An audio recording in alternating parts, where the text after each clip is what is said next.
ఒక్కో పుస్తకం ఎంతకు ప్రింట్ చేశారు చూడండి. జగన్ గారు ఎంతకు ప్రింట్ చేశాడు, మీరు ఎంతకు ప్రింట్ చేశారు చెప్పండి. ఒక్కో పుస్తకం ఎంతకి తయారు చేయించారు మీరు? అన్నింటిలో కక్కుర్తి కమిషన్లు. ఈ కక్కుర్తి కమిషన్ జగన్ గారు ఫోటో తీసేశామని మీ ఆస్తుల మీద, మరి మా కుల గతంలో మా కుల సర్టిఫికెట్ల మీద, మా ఇన్కమ్ సర్టిఫికెట్ల మీద, ప్రతి దాని మీద మీ ఫోటో వచ్చేది కదా. అప్పుడు లేని తప్పు ఇప్పుడు తప్పండి.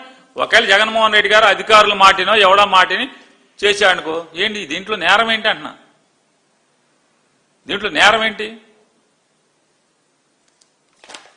ఆయన ఏమనుకున్నాడు, దేశంలోనే ఒక ఉన్నతమైన అద్భుతమైన సర్వే సిస్టమ్ నేను తీసుకొచ్చాను. ఒక ల్యాండ్లో భూ సంబంధించినటువంటి విషయాలు ప్రభుత్వం ఇదివరకు నాకు సంబంధం లేదని చెప్పేది, నా ప్రభుత్వం వచ్చిన కాడి నుంచి ఇది నాది బాధ్యత. ఆస్తి కొనుక్కుంటే బాధ్యత అది, ఆస్తి తగు ఉంటే తేల్చాల్సిన బాధ్యత అది, ఆస్తి సరిహద్దులు ఎవడు చెరపలేనట్టుగా సరిహద్దులు బిగించాల్సిన బాధ్యత నాది అని చెప్పి అనుకున్నాడు. సరే నేను గొప్ప సిస్టమ్, నీ దగ్గర భజన చేసేవాళ్ళు ఉన్నట్టే మా దగ్గర కూడా భజన చేసేవాళ్ళు ఎవడో ఒకడు ఉంటాడు కదా. ఆ భజన బృందం, సార్ మీరు అద్భుతం సార్, మీరు మన పొట్టేస్తే బాగుంటుంది సార్, చరిత్ర కదా సార్ అంటే సరే అని బలహీనత పడి ఉంటాడు. దీనికి ఏంటి, దీని నేరం ఏంటి, ఘోరం ఏంటి? దీనికి నేరమా ఘోరమా? ఇది ప్రభుత్వ రికార్డు కదా, ఆన్లైన్ రికార్డు కదా. ఇప్పుడు మీరు వచ్చారు, ఈ క్యూఆర్ కోడ్లో మొత్తం మీరు కావాలని తీసేశారు. ఇది పని చేయకుండా, క్యూఆర్ కోడ్ పని చేయకుండా, ఇది పెద్ద విషయం ఉంది. ఇప్పుడు దీంట్లో ఫోన్లో కొడితే వస్తుంది. రేపు మేము మొత్తం ఈ క్యూఆర్ కోడ్ తీసేసి మా క్యూఆర్ కోడ్ పెట్టలేమేంటి? ఇవన్నీ ఎవరికి చెప్తారు చంద్రబాబు నాయుడు గారు? సుత్తి కౌరులు, పేలాల కౌరులు. పెద్ద జగన్ దోష అంటే ఏంటి దోష? ఫోటో వేసుకుంటే దోష, ఏం దోష అన్న? ఇది మొత్తం గవర్నమెంట్ రికార్డ్ అని ఉంది.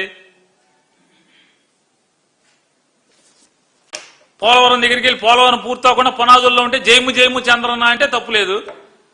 వెళ్ళి బస్సులు వేసుకెళ్ళి చూపిస్తాకి 450 కోట్లు ఖర్చు పెడితే తప్పులేదు. అవ్వని పోలవరానికి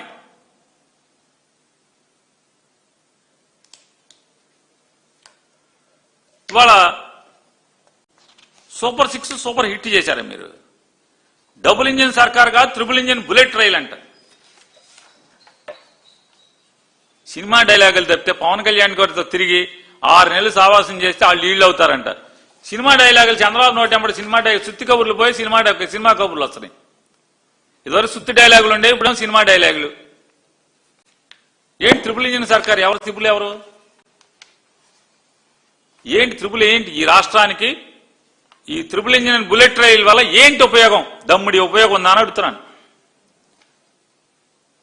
డబుల్ కాదు, డబుల్ ఇంజిన్ అయితే లేదు, ట్రిపుల్ ఇంజిన్ అయినా లేదు కదా.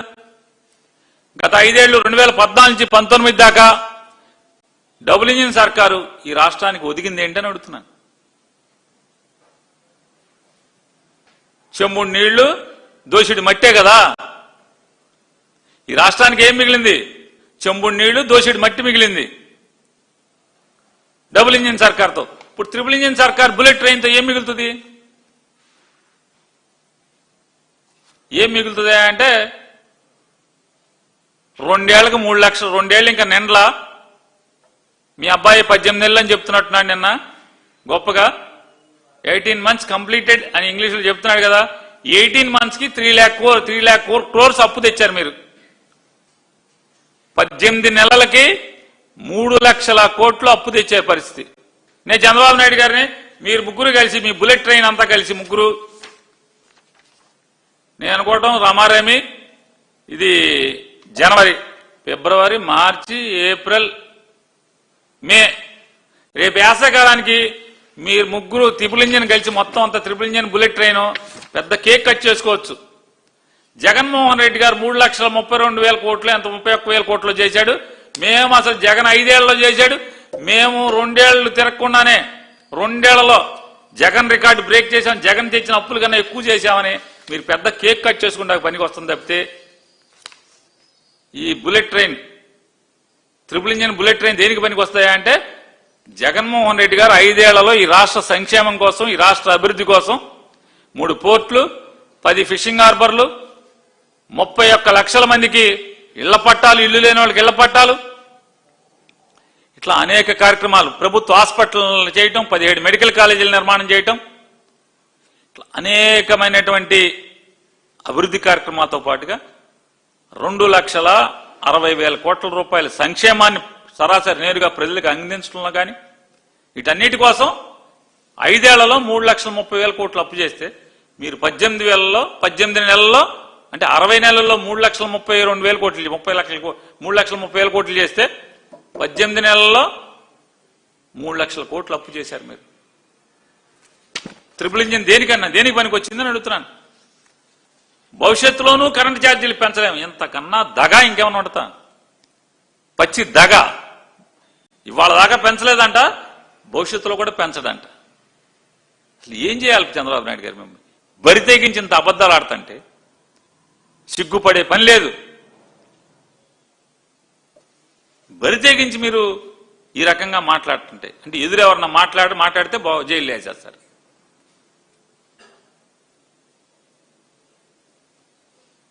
చిన్న చిన్న భూతగాదాలు పెట్టుకోవద్దని ప్రజలందరినీ కోరుతున్నా అంట. కుటుంబ సభ్యులు బంధువులతో వివాదాలు వద్దు. అద్భుతం అండి. అసలు మీకు ఎవడు సాటిరాడు. బంధువులతో తగాదా పెట్టుకోవద్దు, చుట్టాలతో తగాదా పెట్టుకోవద్దు, కలిసిమెలిసి ఉండండి, ఆస్తి తగాదాలు వద్దు. ఇంతే కదా మీరు మాట్లాడేది? ఇదే కదా.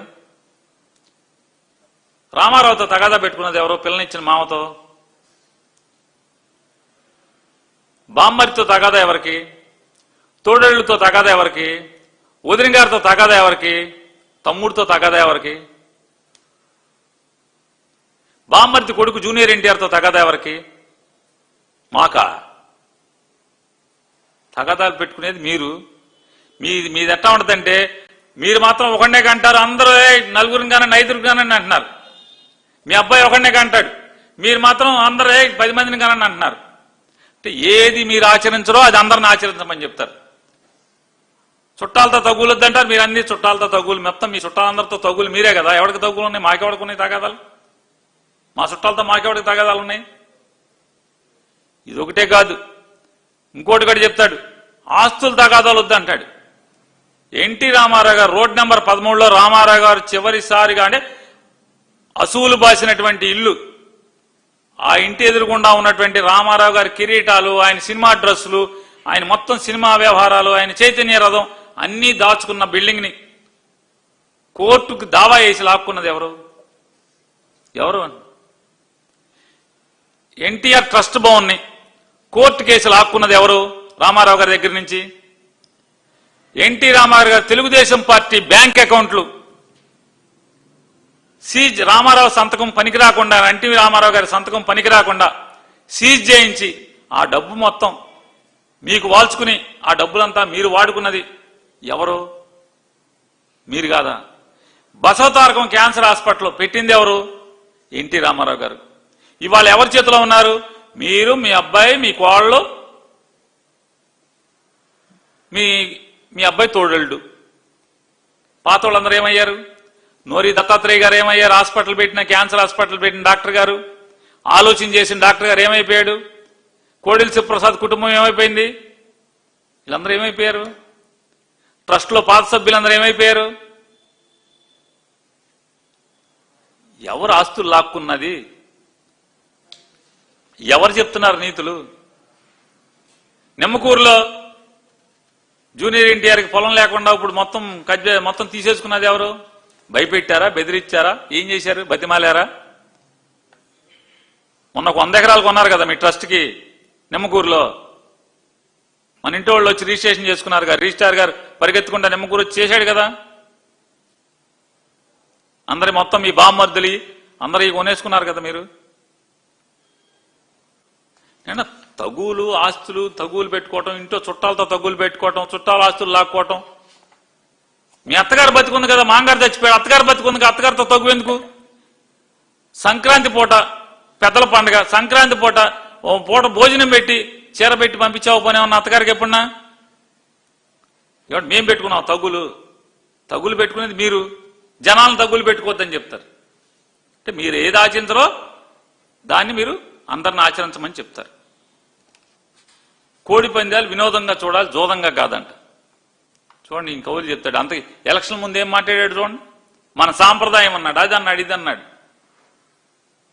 ఎమ్మెల్యే గారు ఒక ఆయన అయితే అసలు మామూలుగా ఎవడో ఇక్కడ మన జోదం ఆడాల్సిందే ఇక్కడ అని చెప్పి సుప్రీంకోర్టుల దాకా వెళ్తా స్టేట్మెంట్లు ఇస్తాడు ఆయన.